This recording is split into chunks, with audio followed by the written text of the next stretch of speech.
We're going to start with a tabletop position.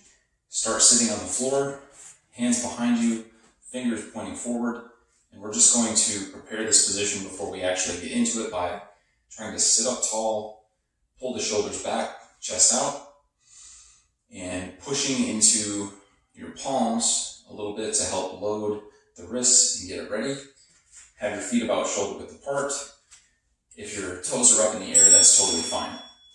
Now I want you to lift by pushing through the heels and the palms of your hands until you can get your hips up as high as you can. It doesn't have to be all the way up, but the goal eventually is to lift your hips so that you kind of resemble a table. So our hips are at the level of our knees and we're feeling that opening in the chest.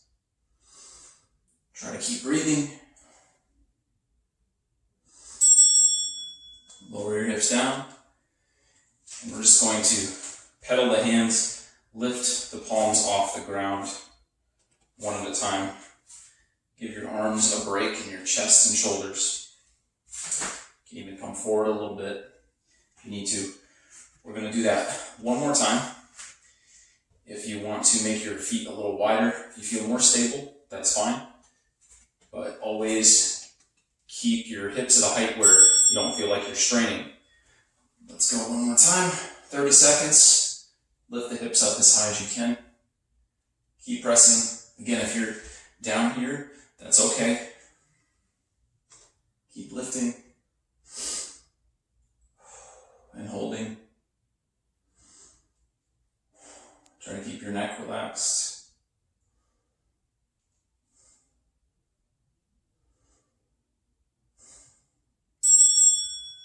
And down. For this next one, we need to have our foot up on a bench or a table or couch behind us so that we can get a good stretch in this quad.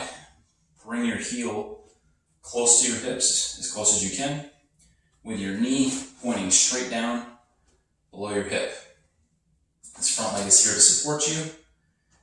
Stay up tall. Try to avoid leaning forward. And then we're going to relax, come out of that position, switch sides, and then reset.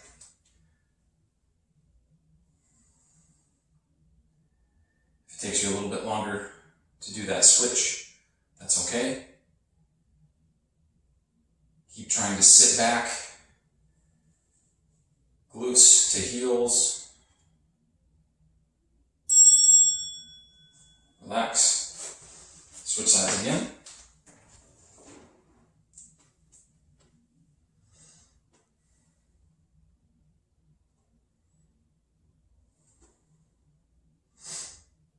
Try to breathe deep and think about relaxing this hip flexor. A couple more seconds. Relax. One final time on the other side. When you want to take this to a little bit deeper level, you can think about trying to take your pelvis and tuck it underneath, like you're trying to drive your tailbone down towards the floor, and you'll feel that stretch on the front of the thigh get a little bit more intense.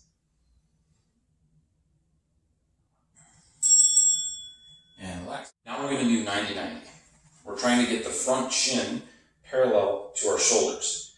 The back leg is off to the side, and that knee is also bent at 90 degrees. We're trying to keep our shoulders square, and we can also lean forward to get deeper into that front hip stretch on the outside of the hip. If you want to stay up here, that's totally fine. We're going to switch sides, bring your legs around in whatever way feels comfortable. Try to square your hips up so you're not lifting. Lean forward if you can to deepen that stretch in the outside of this front hip. If you're having trouble with these, you can sit up on a cushion or a couple of yoga blocks on the short side to make it a little easier. Switch sides again. my hips are elevated a little bit compared to my knees and feet, this stretch becomes a little bit easier. Square everything up, lean forward, hold that stretch position.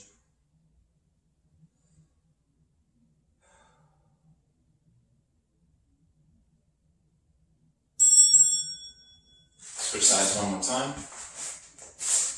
Sometimes the switching is its own little mobility drill.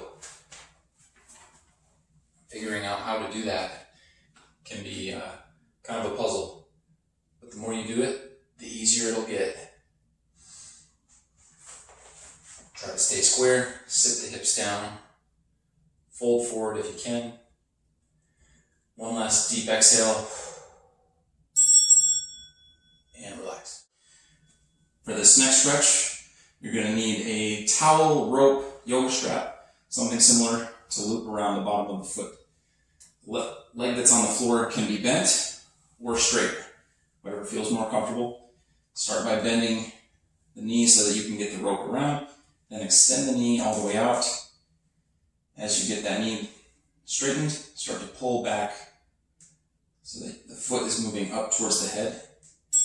When you get to that stretch position, hold it there and just breathe. Focusing on the stretch being on the back of the thigh.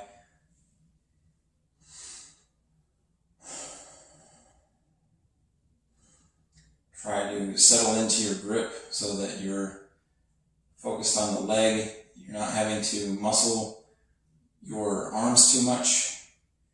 You might feel better with a grip closer to your chest or further out. Relax that leg for a second. Bend the knee and give your hamstring a break. Just for a second. Now I want you to straighten it, and then I want you to take that leg to the outside. Adjust your grip. You might even let go with one hand and let that leg go out to the side without the hips turning. Keep the hips flat to the ground and drop the foot to the outside as far as you can. Come back up to the center. Keeping the knee straight, keeping that pull so we feel the hamstring. We're going to the other side now. Keeping that same side shoulder down. Bring the leg across to the inside this time. The hips can turn, but don't let the upper body turn. Up to the center. Switch sides. Again, bottom leg bent and foot flat on the ground or straight, either way is fine. Straighten the top knee, pull back. Getting that first initial hamstring stretch on this side. And notice where your range is. Might be different than the other side. And your knee. It's okay for the sides to be different, but we want to work on evening them out. It's good to pay attention to.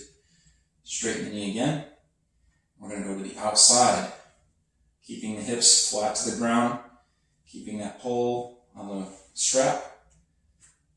Going outside, adjust your grip on your strap if you need to, so that your arm isn't in the way.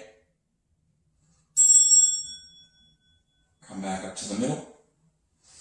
Going to cross the center to the inside now, keeping that same side shoulder on the floor, but now the hips can rotate.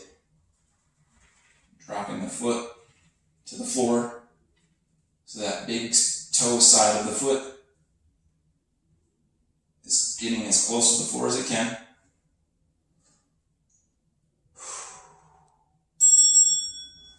Back up to the center and relax. Last stretch, we're going to go into a child pose, sitting your hips back towards your heels as far as you can. If your hips are elevated like this, that's okay. Work to lower the hips as much as you can. If you need some help with your knees, thicken your mat up by folding it. You can also place a cushion behind your heels to rest your hamstrings on if that feels more comfortable. Drop your chest towards the ground, reaching out as far as you can with the hands. Feeling that stretch along the sides where your lats are and the back of your shoulders. Exhale, push through the palms to try to drive your hips even closer to your heels. Dropping your chest to the floor. We're going to walk our hands to the left side without letting our upper body twist. Keep pushing your hips back. When we're on the left side, take the right hand, place it on top of the left. As you exhale, try to bring your right shoulder down to the mat. You should feel this along the entire right side of your trunk, from your shoulder down to your hip.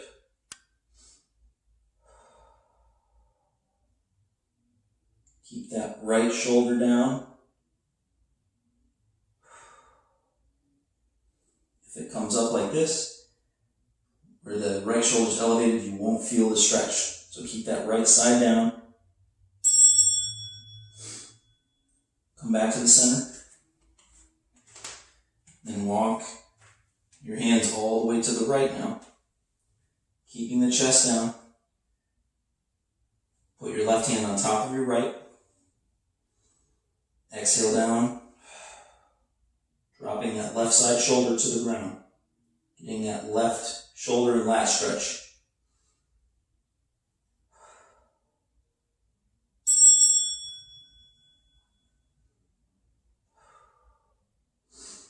Walk your hands back to the middle. And relax. Hi guys, thanks for checking out the video. If you would like to learn how to put this information into a program where you can work on improving your endurance and energy while burning fat using nothing but a couple of dumbbells, I'm working on a new ebook that's going to come out next month, May of 2022. And if you go to my website, everythingbutthegym.com, it'll be there in the shop. And if you sign up for my newsletter, also you can do that on my website. You'll be notified as soon as it's ready. And also I give out tips and tricks and nutrition information through my newsletter, only the best stuff. So go to everythingbutthegym.com and you can find it there. Thanks again.